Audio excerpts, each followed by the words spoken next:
Welcome to Last Match Standing, the podcast where we review, relive, and rank the greatest wrestling matches of all time. As always, I'm Spencer. Give me a whoa, Mike. I'm back. And today we are coming to you from November 17th, 2002. It's the Survivor Series because we are coming from Madison Square Garden in New York, New York for the first ever Elimination Chamber match for the World Heavyweight Championship. Finally, how long have you been wanting us to do this match? Listen, if you listen to our episode of Tape Trader Diaries that we did with our great friends at Then Now Whatever podcast, this was my entry. Was Survivor Series 2002. It's just, I think, the first wrestling DVD I ever had. Really? Yeah, absolutely. And it's a card. It's a great show. It's a fantastic show, top to bottom. It's funny. It was your first wrestling DVD. It was my first. Like, if you remember, like back when VHSs were a thing. Yep. Yeah. And for aging myself. And we used to have actual video stores where you go and you see what they had and you rent out the VHS, whatever, Blockbuster, the old whatever. Blockbuster. Well, yeah, but mine was like, it wasn't even a Blockbuster. It was just like Fred's or whatever. But anyway, I went to, it was like a local video store. Yeah. Oh, and the guy was super nice, whatever. But anyway, I had just gotten into wrestling. It was 2003. I was just kind of learning everything. And I was like, well, let me go watch some of the older stuff. And I picked up this VHS, and it blew my mind. Holy shit. I'll bet it did. Incredible. And I was hooked immediately. First ever.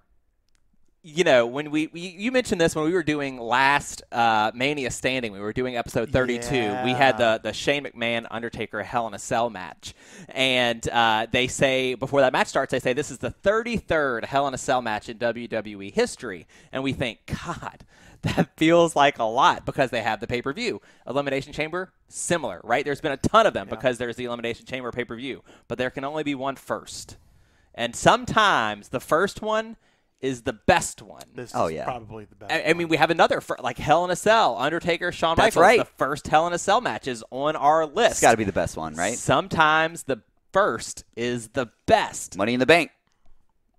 Argument to be made there. What do you think? Is the first Money in the Bank match the best Money in the Bank match that there's been? It's definitely up there. It's definitely up there. Did you know, according to ESPN, Triple H is the one who pitched the idea for Elimination Chamber?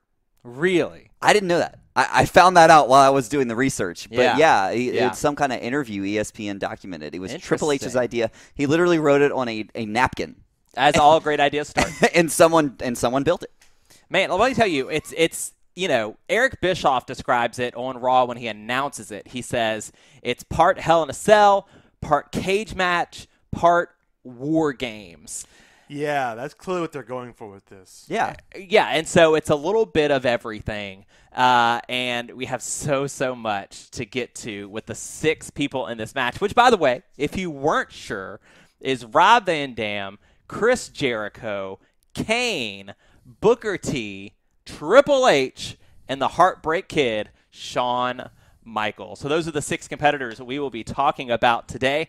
But before we get to that, it's been a really fun season. Yeah. So far. Season 5. Season 5. This is episode 85. I know. I am so pumped about that. And we've just had some really great friends join us along for the ride. I want to give a special just hello and shout out to Thomas, who we just, the great O-Tom. He's so Great O-Tom. Great O-Tom, right? Good He stuff. has been getting into some wrestling writing.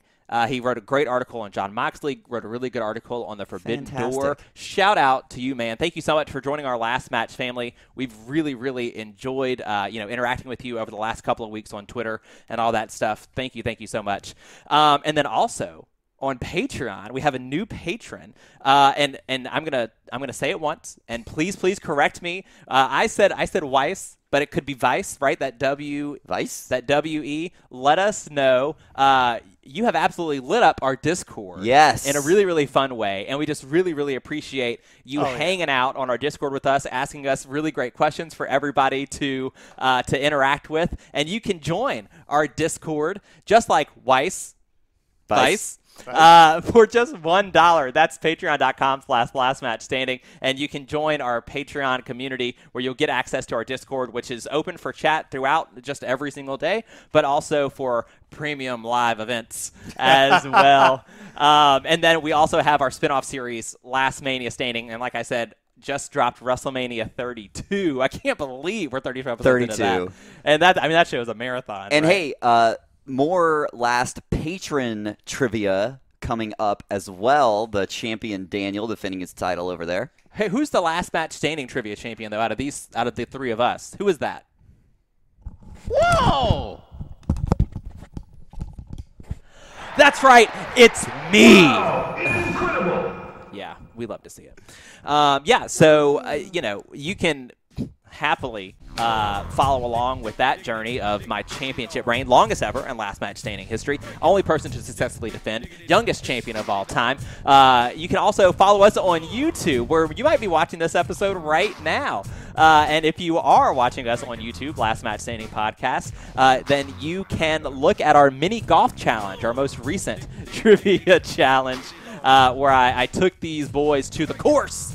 And we had a little fun with trivia that way. That's divided in two parts. You can watch that on our YouTube as well. You are just so proud of yourself, aren't you? I have a lot to be proud of. I have a lot to be proud of. You know, he schooled us. Last episode was around Independence Day here in the U.S. And so we covered a Great American Bash match between Eddie Guerrero and John Bradshaw Layfield. Yeah, and Landon, great work with that interview. Thank you. With JBL. That was really fun. They say don't meet your heroes, but this dude is just incredibly nice. We met him at the Squared Circle Expo. We sure didn't. We met him at the Red Stick Wrestling Con. You know, we do so many of these cons, you get them mixed up. And he's just fantastic. I mean, he would not leave without making sure that he came back and checked and talked to us. I mean, just a super, super nice guy. Had a really, really great time and a really insightful conversation. Yeah. Yeah, he broke my neck with a clothesline. That's what happened. I mean, I told him, I said, would you please break my neck? Please break my neck. And he's like, all right, son, come here. Well, and the only reason I corrected you on the Red Stick WrestleCon is because we met some other legends at the Red Stick WrestleCon, including one half of the Bushwhackers. We did. One half of the Bushwhackers, and that was a lot of fun, which reminds me that the support for Last Match Standing in this episode is brought to you by Manscaped. Good stuff. That's right. Because the thing is, guys, is that you know that trimming your bush is super, super important. Now, whether you're looking for that bald eagle look or just need a safe trim, Manscaped is dedicated to helping you level up your full body grooming game. Hey, look, you got bush. I got bush. We all get bush every now and then. And so you need a bushwhacker to get in there and do the work. Mm-hmm. Just with less licking. Depending on who you ask, I suppose. But that's absolutely right. And you can do that with the grooming package that I recommend, and that is the Performance Package 4.0, because you know what comes inside of that? It's the Lawnmower 4.0. Does all the work. It does all the work. It's got, listen, electric trimmer is normally not great, and we all know this. We've had this experience, but there's an LED light. It's super, super easy to use in the shower. Trim in the dark. Trim in the dark. You know, Kate Bush is trending right now because of Stranger Things.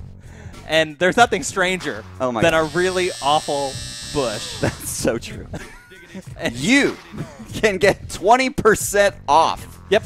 And join this fun by using the code LASTMATCH on manscaped.com. And hey, not only is it 20% off your order, it is free shipping anywhere in the world, including the Upside Down.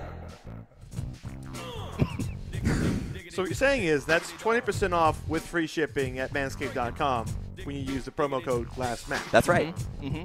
Well, I think it's time that you level up from the Amazon to the Amadong. Amadong? With the ultimate bushwhacking tools from Manscaped. Yeah, Amadong. From Manscaped. That's manscaped.com. Use the code LASTMATCH. LASTMATCH at manscaped.com. Nailed it. Perfect. We were built to do this, friends. Okay. Marketing. Let's get to Survivor Series. We survived that ad just now. Let's get to survive the series of Survivor ads. Series 2002. It's a great card, like we said. But this is also a match that features 5 men that have been on our list before, Absolutely which is does. really, really cool. Kane being the only one that hasn't had a singles match, but he's been featured in that initial Hell in a Cell Well, and he still hasn't had a singles match. So. That's absolutely But obviously the centerpiece of this match, Triple H versus Shawn Michaels. We've talked about it so often, what's known as one of the absolute greatest matches of all time. according to us. Well, according to a lot of people, this is coming off of essentially the SummerSlam 2002 match. Currently sits at what, number 2 on our list? Number 2. Best Number friends of all time. Torn asunder. The return of Shawn Michaels. Never thought you'd see him again. And of course, as we see at the end of SummerSlam, we kind of think we'll never see him again. Exactly. After getting attacked the way he was. But we do make it to the September 16th episode of Monday Night Raw, where Rob Van Dam loses the WWE Intercontinental Championship to Chris Jericho after interference by Triple H. September 22nd, Unforgiven, Triple H defends his title, which is the World Heavyweight Championship, which was essentially gifted to him by Eric Bischoff. Eric Bischoff. Like, literally, he just hate it. walked out and it's like, Triple H, you're the World Heavyweight Champion! Because they had the belt was officially no longer the WCW World Heavyweight title, but rather it was Raw's Heavyweight Championship. The World belt. Heavyweight Championship. The belt to him. Well, and they had to do that, brand split. Brock Lesnar is drafted to SmackDown, so the WWE title stays on SmackDown. So Eric Bischoff is brought in. It's like, well, I need a world title on my show. And he brings in, obviously the guy known for WCW, bringing in the WCW belt. It was just great. It wrote itself. Yeah. It really wrote itself. It's like the best looking world title in the world. It is. I believe so. I think it's the most beautiful one. I mean, it's plain and simple. It's classic. That Ric Flair classic belt. Anyway, Triple H defends actually against Ric Flair, which is the first defense of that belt, and then against Rob Van Dam at Unforgiven. September 30th, Monday Night Raw. Triple H defeats Bubba Ray Dudley to retain the World Heavyweight Championship. But later that night, Kane wins the Intercontinental Championship from Chris Jericho.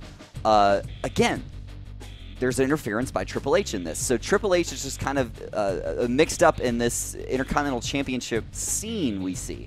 But I feel like this is interesting. Kane wins the Intercontinental Championship. How many times have we said that? Not very many. No. This is an interesting time in Kane's career and in the Intercontinental Championship. Well, it's sort of, we're coming out of, we have this brand split, right? Yep. And so everyone is sort of trying to define who they are in this new era of the WWE.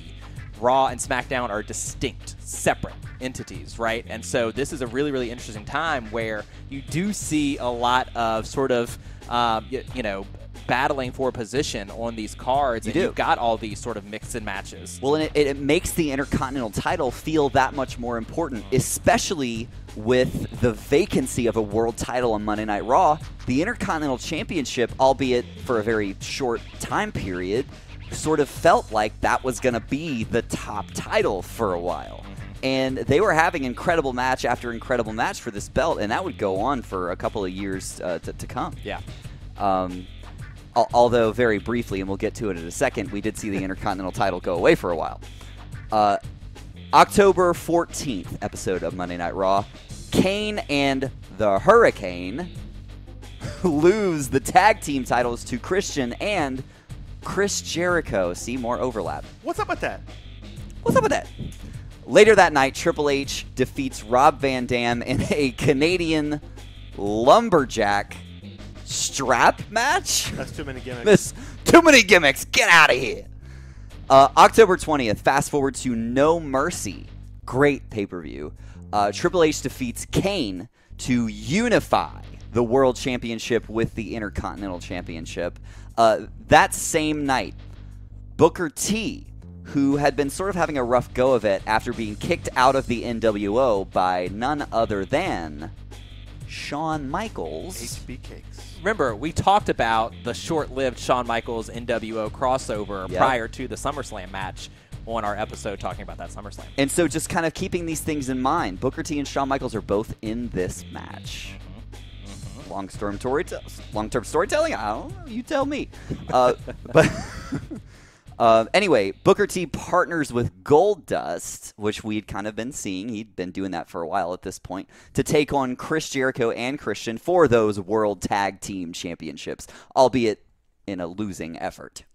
The next night, Monday Night Raw, General Manager Eric Bischoff announces the first ever Elimination Chamber match. It'll take place at Survivor Series, which is pretty apt, right? Elimination, Survivor. Well, and what's so interesting, I'm sorry to cut you off there. Go ahead. What's so interesting is that because we're in this Raw and SmackDown brand split, it's really Raw versus SmackDown a lot of the time, especially at Survivor Series.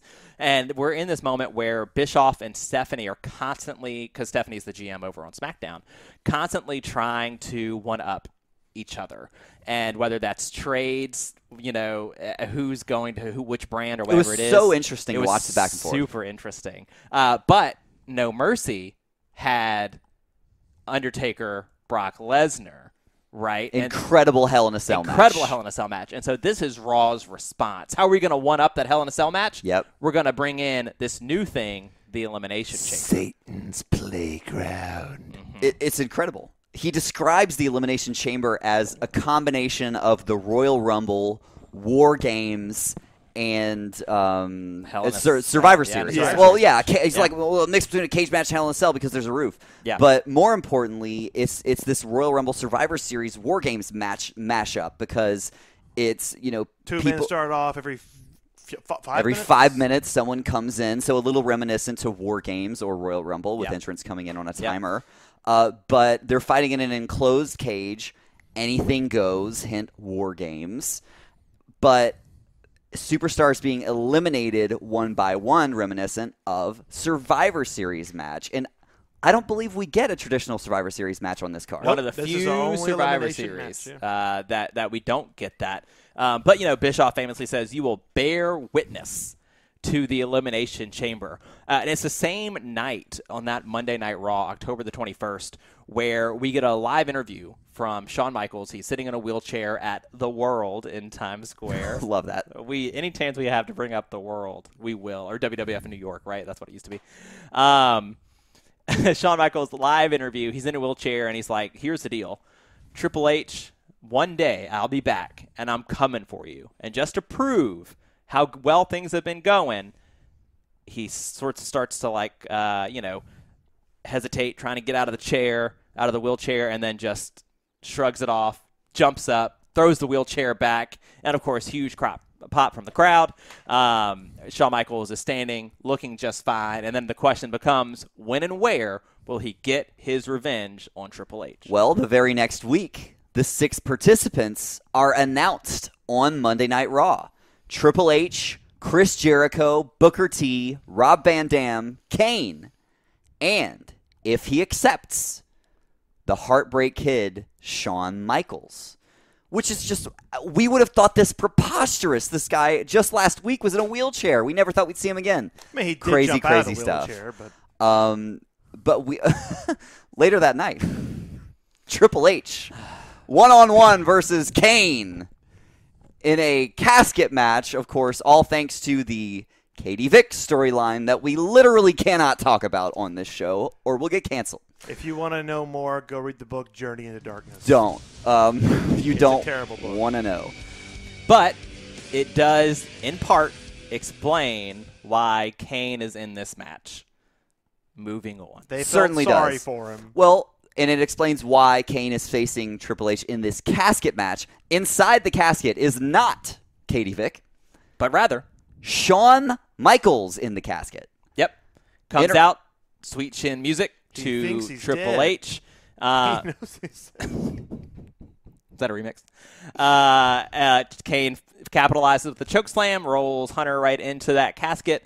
Kane wins the match. Absolutely. And he restores the honor of Katie Vick. Oh, great. On the November 4th episode of Monday Night Raw, Booker T and Kane defeat Triple H and Jericho in a tag team match with a little bit of help from the Heartbreak Kid, Shawn Michaels, who has officially accepted his invitation to be part of the Elimination Chamber match, and everyone loses their collective minds. He says, I don't have to walk out the World Heavyweight Champion. I just have to make sure that Triple H doesn't. He says, I believe that I can do it, that anything is possible, but he just wants to make sure that Triple H ultimately doesn't win that belt. Look, so many storylines are at play here, and this is why I wanted to hit on all of these beats leading into this. Booker T looking for revenge against Shawn Michaels and Chris Jericho. RVD finally looking to get that win over Triple H and avenge his loss to Jericho. Kane looking for Katie Vick. Jericho desperately trying to be the first ever entry into every new six-man match type in WWE history. And obviously, Triple H and Shawn Michaels being the centerpiece of it all. Elimination Chamber, expert booking. This match is on another level as far as setup is concerned, and by God, did it deliver. JR and King are on commentary, as you would expect here, for a Monday Night Raw match in 2002. And Earl Hebner, of course, is our official in the middle of the ring. But let it be known that you got Chad Patton on the outside, a few other guys, including that no good son of a bitch, Nick Patrick. First time in the podcast. All of that. It is not. We've had all of them before. Mike Chioda first time on the podcast joke. First time on the podcast. We need a drop. I don't know why we don't have that. Okay, so Paul, I got to ask you, how do you feel these six guys, first ever Elimination Chamber? Anything? So what you're saying is we have Trips, HBK, Booker T, RVD, Y2J, and Kane in the most dangerous structure in WWE history after the Punjabi prison. After the Punjabi prison, yeah, because that's two cages. That's not with one. Spikes on the top. There are spikes. I that was a fun match. Go back and watch a Punjabi prison match. Do I have to? Watch one of the more recent ones. If you think a Punjabi prison should be on our list, let us know. I don't know. Randy and Jinder might make it. Review, relive, and rank. I love the one where the Great Khali isn't even a participant. It's where the Big Show steps. Big Show versus Batista, and then Undertaker gets involved. Amazing. Last Punjabi match. Oh, it's gonna happen. That's a short series. One episode. Bonus episode. 3. But we can do it all in one. Elimination Chamber Survivor Series. Is this the greatest opening package of all time? The saliva video package? Oh my God. The king of my world. It's not even that. It's always. Oh my God. we watched it together, and we do this very rarely, but we actually all watched the match together before recording tonight, and we were singing always the entire way through. It was just fantastic. It really is. I'm not going to say they're WWE's favorite band, but they're one that they use a lot during this time period. Saliva. They used to be WWE's favorite band until Drowning Pool. was it Drowning Pool or was it Kid Rock? No, Drowning Pool. They used a lot it was Pool. Limp Bizkit. Limp Bizkit, WWE's favorite band. They were first. My favorite band. Limp Now Bizkit. Saliva took it from them. Bizkit, then Saliva, then then Fifth Harmony. I think so. I need a Royal Rumble with all of WWE's former favorite bands. That's right. I would watch that. So we need Saliva, Drowning Pool. We need Rev Theory. Ooh, they were great. They were great. Poppy would be in there. Oh, Poppy would win. Yeah, Poppy would. We need Kid Ink back. Always by Saliva. Great theme, lyrics. It's just edited really, really well with the lyrics. Little blueprints of the I chamber. see the blood all over your hands. Cut to SummerSlam. Ooh, it hits great. Yeah. Mm-hmm. What other video packages for matches would you suggest as some of the best ever? I know the one everyone goes back to is Rock and Austin. It's so good. Everyone kind of goes to that one, but it's fantastic. It is. It's very, very good. I seem to remember a Kurt Angle match from a SummerSlam, maybe SummerSlam like 2003. I absolutely loved. I don't know if it was maybe Kurt Angle versus Brock Lesnar or something like that. But God, I think it was Metallica's Saint Anger. Fantastic song and just the perfect wrestling, video package song. Yeah, we're really trying to say is Saint Anger is a good album. You just don't know good music. Come on. Are we trying to say that? I love Saint Anger. I love Saint Anger too, but I would, Kate Bush is trending lately. So is Metallica. I saw a great thing recently. I think it was Warhorse said it. Said, I really hate one of these new Metallica fans from Stranger Things. You listen to Master of Puppets, then you go online and find Saint Anger. Yeah, fuck you, buddy. I like Saint Anger. Kate Bush running up that hill, #1 in the world right now, I think. It seems that way. I can't go anywhere without hearing it. But the Placebo cover of that song for the Shawn Michaels Undertaker WrestleMania 26 video package, incredible, is pretty good. That's pretty good too, as well. The return of Howard Finkel to the podcast. How about that? First time on the pod, Howard Finkel. Howard Finkel. Howard Finkel. And new first ever appearance of the Last Man Standing podcast. Nick Patrick. No good. Okay, so I can't. No, I'm done. So, on this night, we get this backstage interview between Coach and Triple H. And Triple H looks so weird. Triple H without a beard. He's I totally told you, shaven. It's Gaston. He looks just like Gaston. Bad look. Look, we go the next week. He literally has the hair pulled back in the tight ponytail. It's rough. He's Gaston. I mean, which makes Ric Flair LeFou. He's just Jean-Paul Levesque. I mean, that's what he looks like. What he's saying is, no one wrestles like Gaston or stretches like Gaston. No. Don't stop. I can't think of any more way to change the lyrics. So. Okay, wait. Oh, no, this one's off the rails. Do Fink announcing Gaston and then Ric Flair coming in. Code, you got to do the whole thing. Oh, God. Ladies and gentlemen, the champion, Gaston!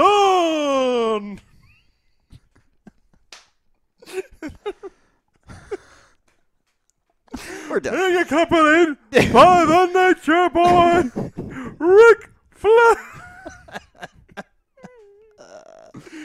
You know something? There is not another wrestler on God's green earth greater than Gaston. Because they say that no one struts down the ring like Gaston. No one locks up in the ring like Gaston. And let me tell you, no one goes 60 minutes like Gaston. Flair would know. Woo! What was okay? So we also watched Flair versus Barry Windham.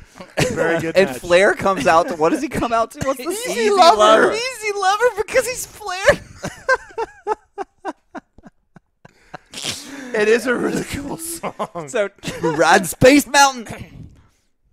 Damn it.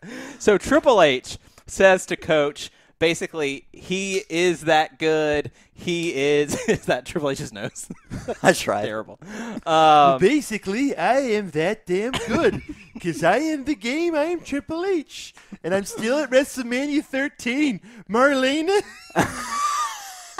you could have had it all. That's still my headcanon for what Triple H sounds like. He says, It's what the voice trapped inside Triple H's nose sounds like. He said he's going to hell. He just needs to know who's coming with him. And we also get Terry backstage with Shawn Michaels. And Terry says, how can you believe that you're going to win the world title tonight? And just as Shawn Michaels is about to respond, we get an RNN breaking news report from Randy motherfucking Orton. It's baby Orton. Baby Orton. My heart's aflutter. This dude. He was so young in 2002. He was so young. Absolutely loved the Randy News Network. Subscribed. Just fantastic. It's good stuff. And don't forget, you can send your Get Well Soon notes to getwellrandy@wwe.com. You will not get a bounce back email. I didn't check. Can we just say, does Booker T have low-key the best pyro of all time? Yes. Man. Good movie. It's hard to argue. I love it. It's great. Fantastic. I don't know who else I would put up there. Edge, Kurt Angle had good pyro. Yeah. Shawn at the top of the stage had good pyro. My favorite Booker T pyro on SmackDown Shut Your Mouth.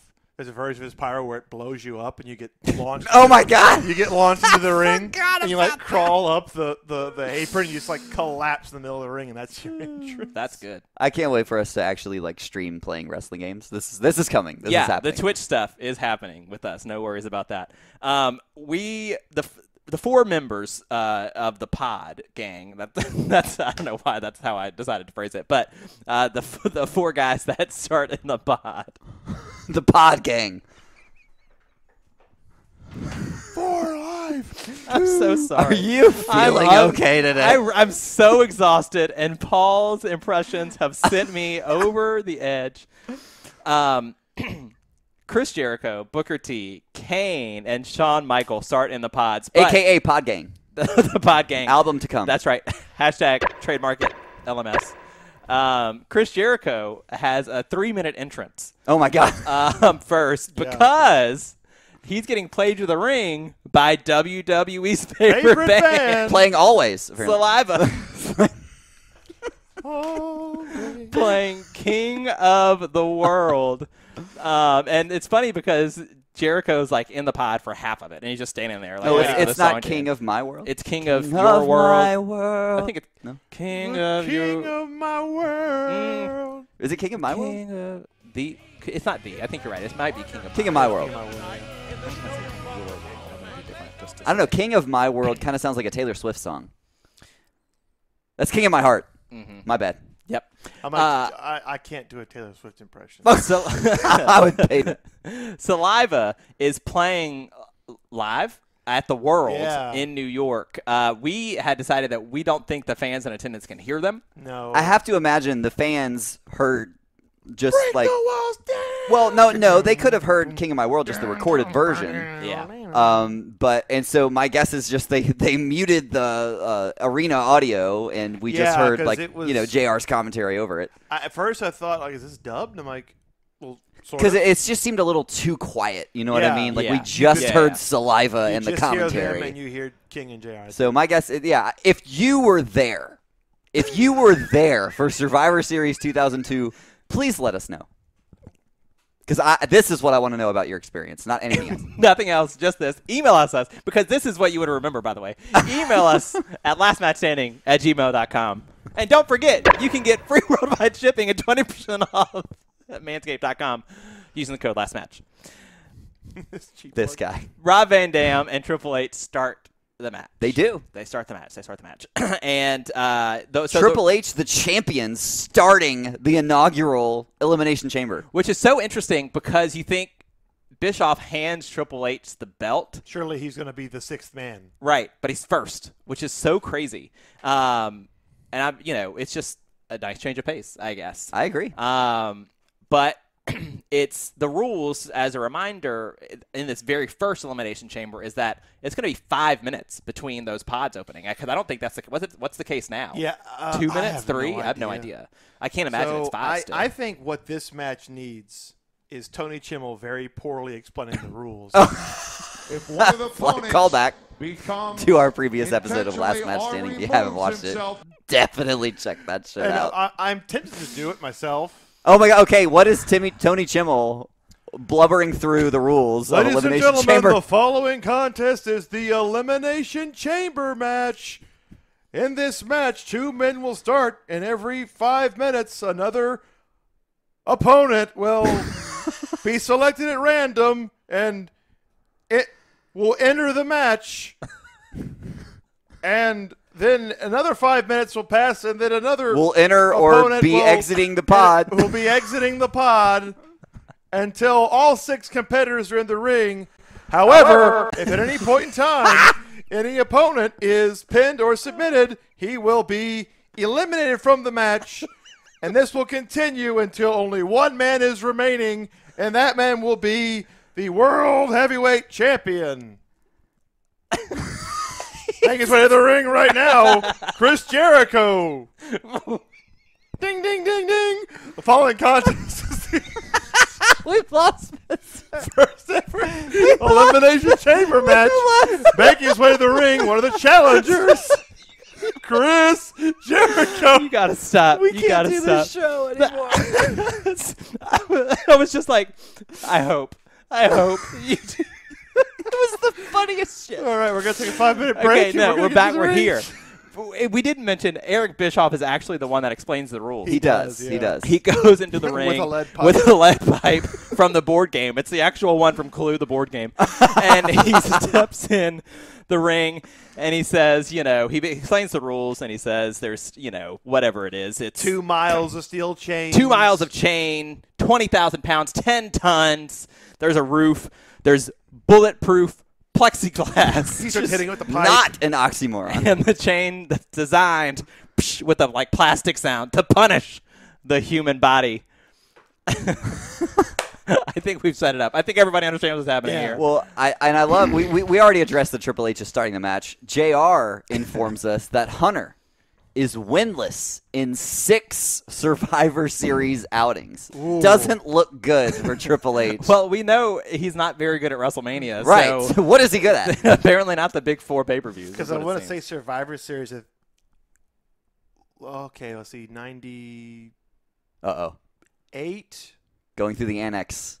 I don't think he even wrestles at 98. I think he's injured. I don't remember a lot of Survivor Series, especially the older ones. I don't know that I've actually gone back and watched Yeah, I that. don't know that I have either. 99, he loses the WWF title to Big Show. Ugh. 2000, at 2000, The Rock. Was that out our loud? apologies to Was that out loud? At 2000, Rock retains. 01, I think he wrestles. Hey, I mean, 02, he's here. but he starts the match Yes. across from Rob Van Dam, who gets a huge chant to start off. It's Yeah. just RVD. It was great. Yeah, Rob Van Dam, listen, this is the match that we watched and sort of talked about possibly being on the show. Rob Van Dam versus Edge at Vengeance 2006. Give it a watch. We sort of decided that maybe not on the list as of now, but if you've seen that match, let us know what you think about it because we had a great time watching it. Oh, Yeah, we might talk about it at some point down the line in one capacity or another. Feels like an underrated one. Yeah, For sure. definitely an underrated match. If not one of the greatest ever, it feels underrated for sure. But Rob Van Dam, speaking to his ability to just be creative and to be different. And in this match, he's just like that. I said while we were watching it together, you have to remember, this is the very first Elimination Chamber match, and Rob Van Dam is as innovative as it gets in the onset. And I feel like we live in an era where it's the first ever new concept. Here's the first match. They hold back because we don't want to blow. We don't want to completely show our hand. Sure. I feel like Rob Van Dam's like, fuck that. Well, I'm he's gonna in do there. everything I can think of. Well, and I feel like that's the time period. 2002 was the time period where they're trying new things, and Rob Van Dam is the guy who, if you want somebody who's going to just do the craziest shit that comes to his mind you've never seen before, that's your guy. He's at the top of the structure. Within 5 minutes. Yeah. Yeah, in the very first part. And remember, this is the time where the Elimination Chamber hadn't changed yet. There's everything's still chain on the outside. Paul called it a griddle, right? That's what the floor is outside of the ring. It's like steel grates. Yeah. Yeah, and so, Rob Van Dam monkey flips Triple H onto that chain, onto that floor. He does Rolling Thunder on the outside. Triple H gets Irish whipped into the actual entrance door of the chamber 3 times in a row. It's just another chain wall right. that just happens to be latched to keep the people in, but the latch breaks. The latch breaks because it's the cheapest part of the whole thing, I've decided. And Triple H is bleeding. 3 minutes into this match that goes for 40 minutes. Yeah. He's bleeding almost instantly. And spoiler alert, he's like the final two. And another thing RVD does, he gets tossed into the wall, but instead of taking the, bump or, hitting the wall, he catches himself in midair, 3 feet off the ground, just lands on these chain link like a monkey. Yeah, it's really, really crazy. He climbs the chamber wall himself, just starts scaling it, ends up stepping onto the top of Chris Jericho's chamber, who's still in the pod at the time. Jericho pulls his leg down. Ouch. That could have gone very wrong. Right, but ultimately what ends up happening is Rob Van Dam kicks himself free, gets back down onto the top turnbuckle, and does a flip senton onto Triple H onto that grate on the outside. And JR says, whether you like him or not, for Triple H, if he wins tonight after how this match has started, he truly deserves to be World Heavyweight Champion. Yeah. I mean, Jericho in an interview says it's one of those things where you walk up to it, you look at it, and you can tell that this was not made by a wrestler. No. It's very chunky, very clunky. It's just dangerous. Yeah. It's made of real grated steel, and Jericho says you probably could have made it out of rubber, and you wouldn't have known the difference. They chose to make it out of things that would hurt them. Designed to punish the human body. And it actually, first iteration actually was punishing actually the human was. body. And that's what you were watching. I just remember, was it 2017 when we got the new redesign? And people were like, oh, they made it safe. And I'm like, yeah. Yeah, please. Please. I like the wrestlers that I watch on TV. Because once again, you can easily build that shit out of fucking rubber. You paint it the right way and they sell it the right way. You can't fucking tell it's not made out of steel.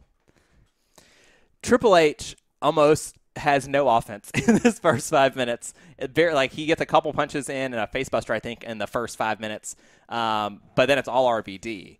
And as it should be. Well, yeah. Well, I think they heard the reaction and they were like, let's give him something. Yeah, for sure. And, knowing how the match plays out, it makes sense. Let him have his moment, right? So that goes on. First 5 minutes is up. In comes the first person out of the pod, and it's Chris. Jericho! Is he a third man? But whose side is he on? How often can I make that reference? I know. You had to do it. We already talked about the NWO. It's got to be done. Mm-hmm. It's in there. Mm-hmm. And to no one's surprise, he's on Triple H's side at this point. Oh, yeah. Right? Makes no fucking sense. No, but it turns into, it's heels, right? So it turns into a 2-on-1 assault, basically, for the next 5 minutes of Jericho and Triple H versus Rob Van Dam. Yeah, well, and you see this sort of alliance early on, and it sort of pays off a little bit, or it looks as if it may pay off as you get later into the match. Yeah. Oh, yeah, absolutely. Second person to come into the match, Booker T comes in, and I mean clears house so that he could hit that Survivor Series spin-a-rooney. Yeah, right before he comes out, though, we get my favorite quote, which has been put on every single Elimination Chamber package. These men are playing Russian roulette with their careers. It's a good one, and it sort of makes sense, right? With the design of the chamber and the lights and all that, it makes perfect sense. Really, really great line from JR. Booker T, we get that Survivor Series spin-a-rooney, which we love. And listen, the crowd loves Booker T. And JR says maybe no one deserves to be World Heavyweight Champion as much as Booker T does, which is telling, if nothing else. Well, and we will go on to, just a few months down the road, see Booker T challenge for the World Heavyweight Championship at WrestleMania. Can we not talk about that? Well, we already have Last Mania standing on our Patreon. It was uncomfortable then. I don't want to. Yeah.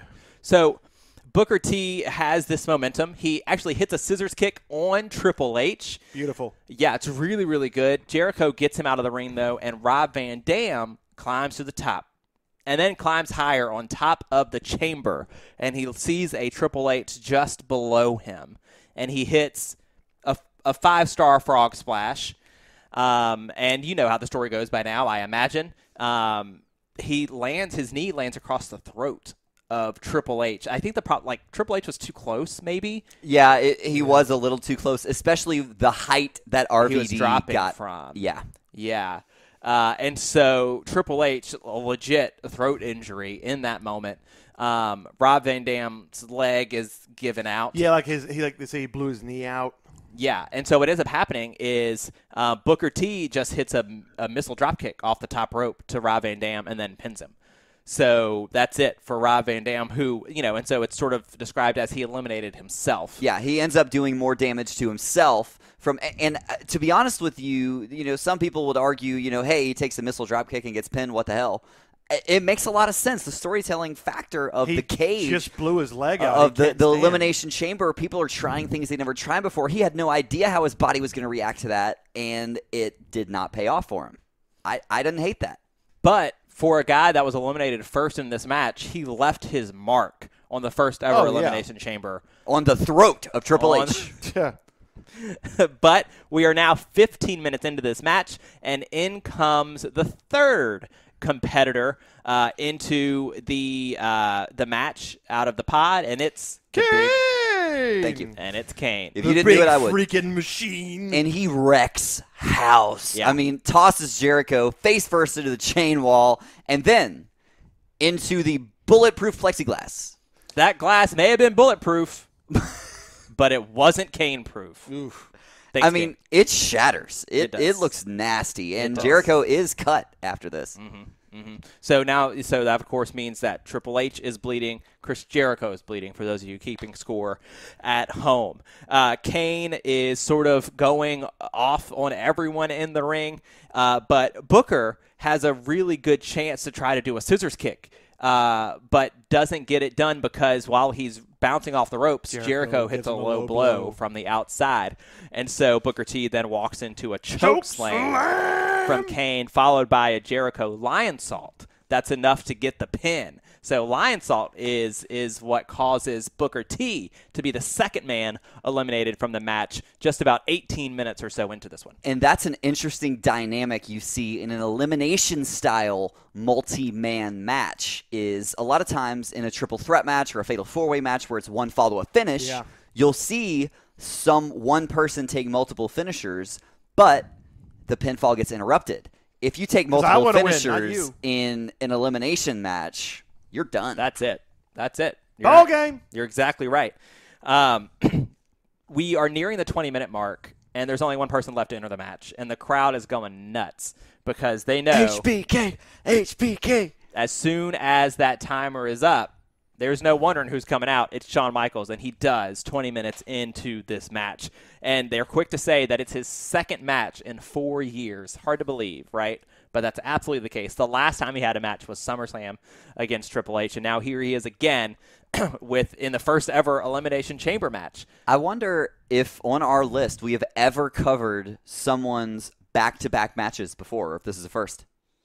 God, it feels like a first. It has to be. And if it was going to be anyone, it would have been Shawn Michaels. Yeah, We've covered back-to-back matches on the same card, but I don't think we've done like. Oh, that's an interesting stat. That's the only, we've done that once. Heat Wave? Yeah. Heat Wave. Yeah. We've done that, but I don't believe we've covered like back-to-back matches. Huh. We've done that. Interesting. Yeah. How about that? Shawn Michaels, 2 back-to-back matches. I mean, we're reviewing them 3 years apart. But still. Well, we are, and they occurred several months apart. But technically, they were, back-to-back for Shawn him. Michaels. Yeah, interesting. Well, so you're saying is like 3 years is like 3 months in wrestling. And he had 2 of the greatest matches of all time. It's like every time you see Shawn Michaels. He comes in, and obviously he's got all the momentum. And Madison Square Garden explodes. Fully behind him. And JR says a great line. He's not quick. He's sudden. He's not quick. He's sudden. And I like the way that sort of sits. That's quicker than quick. These are the moments that fans live for. Finally, Shawn Michaels is back. He is in there, and he is in true form. He's not wearing blue jeans. He's wearing brown jeans. Okay, here's the real question.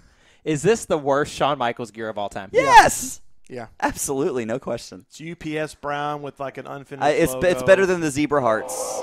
Maybe. Zebra hearts were cool. I kind of like the zebra You like hearts. the zebra hearts? I kinda like Okay, the well zebra then this is the worst Shawn Michaels gear of all time. Those bras. with the short haircut, the the brown tights, the boots, the cowboy boots, the tights into the cowboy boots that are also brown. Not feeling it, John. Not sure what the logo is on the back. It looks like it's HRK. It's like it's the letter B turned sideways. So it's a heart. It looks weird. It's a bad look. But this could have been saved by having like the hearts on the legs. But just an incredible moment. Like, it doesn't matter. You know what I mean? Yeah. Like, he goes in there and it absolutely doesn't matter what he looks like. Right. He's Shawn Michaels, and he's got the crowd in the palm of his hands from the time he escapes the cage to the end of the match. Kane, who has made his presence felt throughout the entirety of this match, since he's also left the pod, has his turn choke slamming everybody. All three of them. But then he picks up Triple H to get him in the tombstone, is not able to get the tombstone, gets pushed away right into a sweet chin music. And then a pedigree, and then a lion salt. 23 minutes in. Thanks, Kane. Thanks for coming. See ya, bye. So, at this point, we've got the final three men in the match. Jericho, Triple H, Shawn Michaels. All three of them bleed. Shawn Michaels has gotten thrown into the chamber wall a couple of times. Jericho and Triple H are just like punching his forehead him until he bleeds. Yes. Well, and Jericho's, bleed, goddammit, bleed. Bleed, goddammit, come on, and we get a nice little tidbit of information from a commentary team that this is Shawn Michaels' first Survivor Series match since Montreal. Oh, boy. It's true. Yeah, let's bring that up. It is true. 5 years later. And now, essentially, Shawn Michaels finds himself stuck in there with the two people that hate him more than anyone in the entire world, Triple H, and as we would come to find out, Chris Jericho. I'm better than you, Shawn. I'm better than you. But if 1997 Survivor Series has taught us anything, Shawn Michaels is also in the chamber with someone who is very fond of him, and that's Earl Hebner. But yes, so we almost get the same thing we saw earlier with Rob Van Dam. We get this Jericho Triple H double team of Shawn Michaels. But Shawn Michaels is able to sort of get out of that situation, and he does hit that flying forearm that we know so well. He hits it on Triple H. But lurking behind is Jericho, who as soon as Michaels kips up, hits him with a bulldog. Immediately. It looks so good. Yeah. And a lion salt. That's right. Immediately. But this time, Shawn is able to find the escape. Lion salt has leads to 2 pinfalls, but not a third. No, it does not. Not a third. And so HBK gets up and hits a moonsault of his own onto Jericho from the top rope, and then turns into his own Walls of Jericho onto Chris Jericho. The Walls himself. of Shawnico. Yeah, but unfortunately, Walls of Jericho is a move that leaves you open, and therefore he finds himself in a DDT by none other than Hunter Hearst Helmsley. But the partnership between Jericho and Triple H breaks down pretty quick. Yeah. Oh, yeah, they're like arguing over, no, I'm going to pin him. No, I'm going to pin him. I'm going to pin him. Ask him. And essentially the one thing that I learned from this match, don't ever use the Walls of Jericho in a triple threat match. No kidding. Why is that, Landon? Well, who is it that finds themselves in the Walls of Jericho this time? Triple H finds himself in the Walls of Jericho. And he looks like he's about to tap out. Shawn Michaels ends up taking the opportunity. Jump It's just scare. like, obviously, someone is going to hit you because, I mean, if you're locking in the Walls of Jericho, you're extremely exposed. Especially, And you're literally like leaning forward. and you're leaning in. So Jericho has his chin out and essentially is leaning into the sweet chin music. It's very, very similar to WrestleMania 20 when Benoit has the sharpshooter on Yeah. Triple H. Oh, Right? man. Same exact situation. And the result here is sweet chin music to Jericho. Jericho is pinned and eliminated over 30 minutes into this matchup. Over 30 Incredible minutes effort. in. Yeah. I mean, Jericho, the Iron Man. We've sort of seen it in Rumbles. It just makes sense. Well, and it would have been believable to have Jericho win this match. He's only 1 year removed from being the undisputed champion. Pinned The Rock and Stone Cold in the same night. Sure did. I've never heard that before, really. Yeah, back-to-back act, too. I didn't realize that part. So, now we have it. We had 6 men, and of course, it boils down to Triple H and Shawn Michaels. And King says, do you believe, JR? Do you believe? And the back and forth they go. Double A spine buster by Triple H. Can Always you a thing of believe beauty. Triple H and Shawn Michaels called all of this on the fly? Yes, it can. It's just incredible to think about. Like, as they were going through and they were building the match and they were talking about, the outcome and everything, they were like, all right, here we go, time to go in there. And Shawn pulls Triple H aside and he was just like, oh, my God, we never actually planned the finish. What are we going to do? And Triple H is just like, we'll figure it out. I don't know, Shawn. I don't know if we can figure this one out, buddy. Is that what Triple H sounds like? That's like him. Well, yeah, he just had his larynx crushed earlier. That's right. No, that's why it changed. So what's Triple H before the larynx getting crushed? Well, basically, Shawn, I think we should call this one in the ring. What about after? Well, basically, Shawn. That's Bob Holly. Well, basically, Shawn, we ought to call this one in the ring. How do you like me now? What if Fink said that? Well, basically, Shawn. Okay. We're done putting Paul to work. I'm not. What if Terry Funk said it? Well, basically, Shawn, I think we should call this one in the ring. Kind of like at Clash of Champions #9, me and Ric Flair had an I Quit match. Me and Blackjack Cooter Brown. We called that one in the ring. We used a table, but unfortunately I am not the table, so it did not break. I am not the table. Okay. I'm so sorry. But the back and forth has begun with Shawn and Triple H, and the fact that they called it in the ring is completely nuts to me. Shawn gets backdropped onto that griddle, that unforgiving griddle on the outside. You said if Shane McMahon was in there, it'd be a McGriddle. That's whatever JR says on the unforgiving. I'm sorry, it's steel, but I think at this point, concrete would be more unforgiving than the steel. Right. So what ends up happening? More forgiving. Yeah, more forgiving than steel. Shawn actually tries to hit a pedigree on Triple H on the outside. That's one of the things that happened on one of the Raws leading up to Survivor Series, so it sort of made sense that Shawn's trying for this pedigree. But instead, he gets reversed and catapulted face first into a chamber. How violent is this launch into the plexiglass? I mean, it looks like a car wreck. It basically was. Yeah, he's just flying through a windshield. That's what it looked like. Mm-hmm. That's exactly what it was really tough to watch. And, of course, the blood is just everywhere at this point. And both of them. And JR says it's a stunned silence basically in the arena after that happens. The whole crowd is behind Shawn Michaels. Well, because you have to imagine that they don't know what to expect. This is a first-time match. They'd never seen someone go through a pod like this before. Right. So he gets thrown through that pod. You're right. The crowd has no idea how to react to this. They think it's over. Triple H throws him back into the ring, goes for the pin, and Shawn Michaels kicks out. Do you believe it? Right. And so King saying, you think Shawn Michaels still believes? He says, I can tell you that he believes Triple H is kicking his ass right now, which is what happens. And so it's an interesting, JR and King sort of time.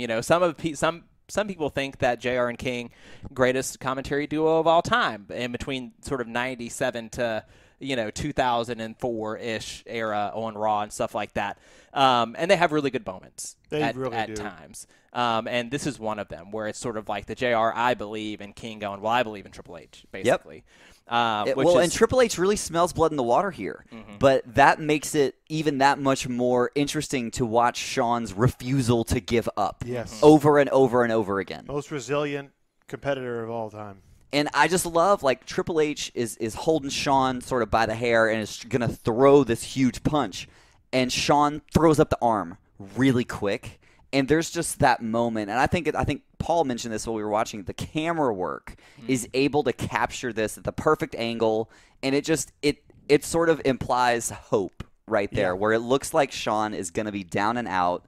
He throws up that arm to block and still has that fight left inside of him. It's so wonderful to watch. Well, it just goes to show in wrestling how much the production helps tell the story. Oh yeah, absolutely. And they're important pieces of the puzzle. And you're absolutely right. There is some hope left. Shawn does sort of get back on the offense, and he's able to catapult Triple H into the chamber wall, into that grate, and gets it back into the ring. And now it's Shawn Michaels' turn to go to the top. Yeah, Shawn, getting Triple H back into the ring. He clotheslines him in over the top rope, and Triple H lands on his head. Like, go back and look at this. It's literally boop, and then he immediately go, ow.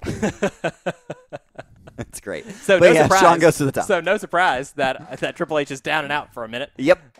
Shawn goes to the top, not just the top turnbuckle as we know, but to the top of the chamber, and he drops an elbow on the black heart of Triple H. Well, it's like you say the chamber. Yeah, he gets to the top of the pod like RVD did earlier. And so this is interesting. Shawn saw what happened to Rob Van Dam.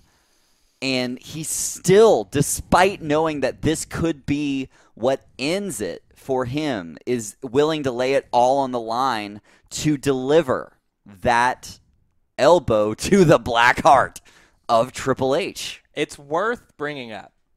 It happened when RVD jumped off the chamber, and it happened when Shawn did it. Who was the guy with the air horn that blew it when in both instances? If you were that person, email us at lastmatchstanding@gmail.com. We want to hear about your experience. Why'd you do it, man? Why'd you do it, Charlie Haas? Why'd you do it? Sure wasn't Chad Gable? Yeah, it was Chad Gable. That's who it was. But he jumps off, hits the elbow drop, and then Shawn Michaels, being Shawn Michaels, tunes up the band. And you can hear King saying he can't stop the showstopper from coming out. He can't stop the showboating. And he's like, this isn't going to work. This is going to fail. And he goes to hit the sweet to music on Triple H, and Triple H catches that leg. Catches the leg. And I love this moment because the whole time Triple H is hitting that pedigree on Shawn Michaels, you just hear King saying, I told you. You know, like Shawn Michaels is almost out Shawn Michaelsing himself. And he's going to cost himself the match. And people think that's what's going to happen. Triple H hits that pedigree, but Shawn kicks out.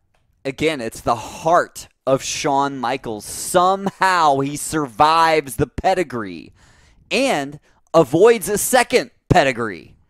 Oh, I love this. And lands the lightning fast, sweet chin music, proving that no matter what haircut you have, no matter what color pants you're wearing, you can have one of the greatest matches of all time. Yes. And we've talked about it before, but no one falls onto a cover better than the Heartbreak Kid Shawn Michaels. It's so effortless, like just the kick and then like the momentum doesn't spin stop. around, Just boop. whoop. 1, 2, 3. He lands on him in a 1, 2, 3. And do you believe? Immediate Do you tears believe? from Shawn Michaels. You can kind of see it on his face. It's just the redemption arc of the Heartbreak Kid. Comes full circle. Paul, how weird does the World Heavyweight Championship look in the hands of Shawn Michaels? It's just, it doesn't belong. It's strange, right? like somebody clip arted it there. Like, he's not holding that belt. Yeah, because he doesn't have it for very long, and he never has it 3 again. weeks? So it looks weird on him. Mm-hmm. It's very strange, but Does he have it to the Royal Rumble? I don't think so. no, he loses it in December. That's right. And then he challenges it again at the Rumble in the ladder match. I mean, in the they have a ladder match at one point. Well, I think the Oh, 3 ladder Stages match of is Hell? the 3 Stages of Hell, That's which right. happens in December. That's how he Yeah, loses it. I got it. That's But why I was thinking Rumble. I think But it was last man standing at the Rumble. last man standing at the Rumble. That's what it Armageddon. was. I don't think Armageddon is even for that belt, though. So I don't remember. Yeah. We're going to have to, yeah. I mean, you know the drill. You know what happened. But he doesn't hold it for long is the point, and he should because it looks ridiculous.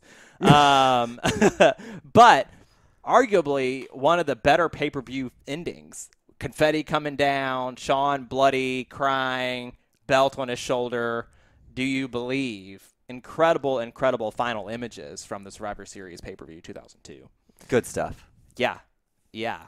Favorite moments. Stuff. Oh, my gosh. That's really difficult. I mean, I don't think I can pick one. I think maybe the sweet chin music to Chris Jericho while Jericho has the walls of Jericho locked that was in. pretty good.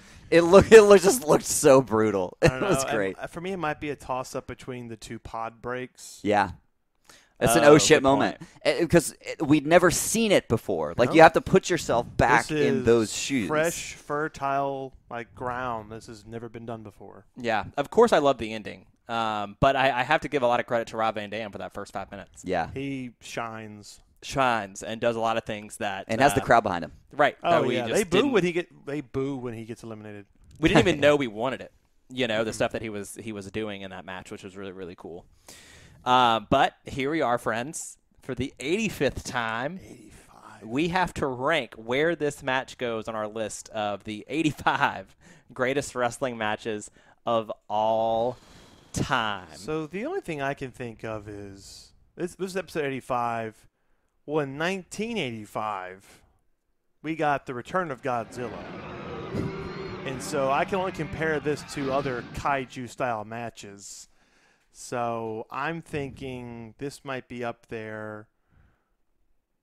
I am so confused. Which match on our list would you define as a kaiju match? Thunder Liger versus Great Muta. That's a kaiju match. Kaiju match? That's a kaiju match.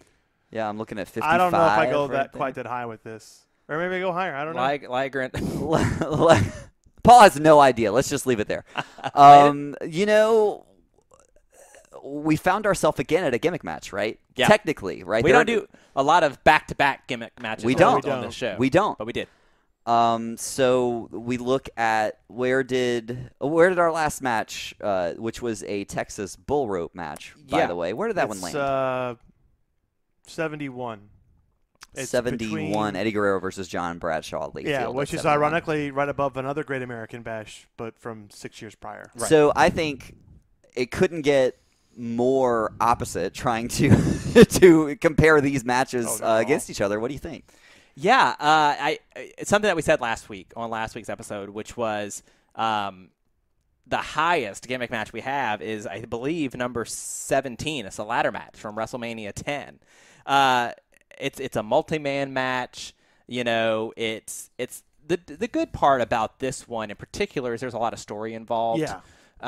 Which is really nice. It could be noted that the four men, even though they all have tie-ins with the story, Jericho, Rob Van Dam, Booker T, Kane, it's one of those that you sort of know that they're just secondary players in this one. Unfortunately. And and you kind of know that it's gonna go down to Triple H and Shawn Michaels, which in the moment in 2002, sick, love it, amazing, absolutely. Now, like if I was showing someone else who sort of knows everything but hadn't quite seen that match yet, they would, of course, they would know going in. It's going to come to these two. Yeah.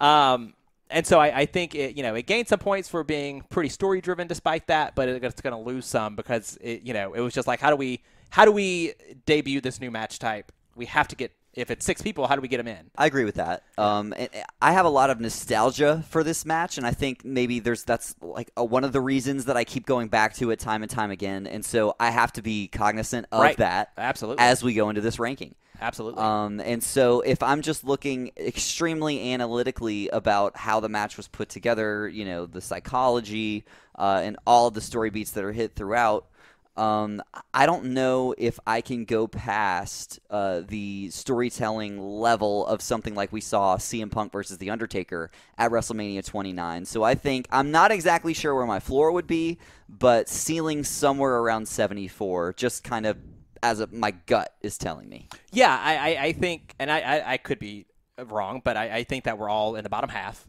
I would guess. Yeah, and it's not like I said last week, we're bottom half, but hey, you're at the dance. Yeah, you're on the list here. of the greatest matches of all time. It's not taking away anything from this match or what these men accomplished in that ring. I think I've seen this match several times, obviously, and it's the last 10 minutes are epic. Oh yeah, and the rest of it is solid. and there's some good stuff, but a lot of it is getting to the end, is what this match is. And it does feel that way a couple of times. A couple of times it feels that it's way. really unfortunate, but like in a match like this, you don't have a choice. You have to. Well, that's how you have to book it. And I think the other thing that sort of maybe drags it down just a little bit for me is that despite me genuinely feeling like it's a game-changing match, it opened the door for so many things that we've seen in the future, and it deserves a spot on this list, it is a little bit stale on a rewatch just because of everything that we have seen. We've seen a billion Elimination Chamber matches. If you've never seen an Elimination Chamber match before, this match is incredible. But just because now we're somewhat desensitized to some of these things, because there's 4 fucking it doesn't years now? age as well as I wish it did. Yeah. Mm-hmm. I would agree with that. I would absolutely agree with that. I think if 14-year-old Spencer was on the last match standing team and ranking this, it's in the top 10. Yeah. But I think 29-year-old Spencer sees that it's a really good match.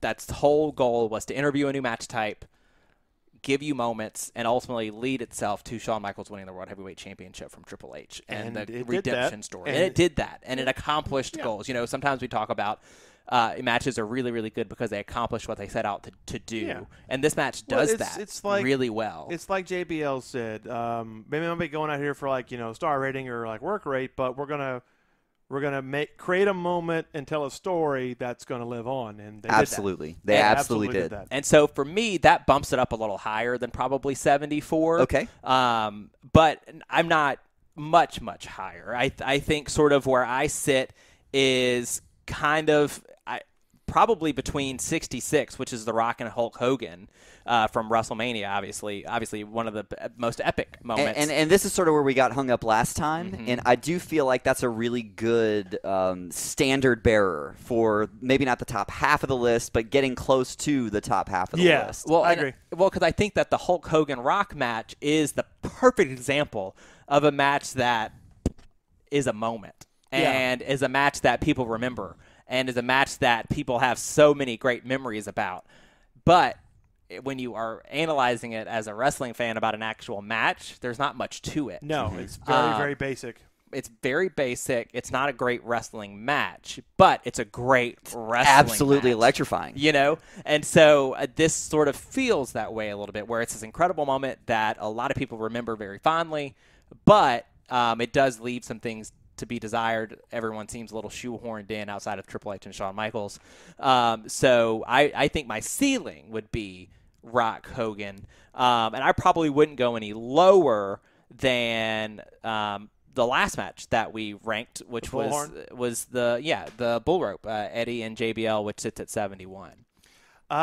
When you bring up Rock Hogan, I look right into that as RVD and Jerry Lynn. Mm-hmm. I don't think I go above that. And then right below that is Team Austin versus Team Bischoff, another elimination match. So it's another Survivor Series match. So it's like, oh man, I feel weird putting these together, but that one is purely story, where this one is they tell a great story, but they also have some of these just fantastic moments. Mm-hmm. So I think I put it there at 67.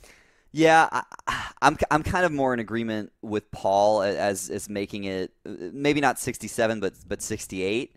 I'm sorry, 68. Yeah, 68, right above the Team Austin versus Team Bischoff match, or even maybe one below, maybe even 69.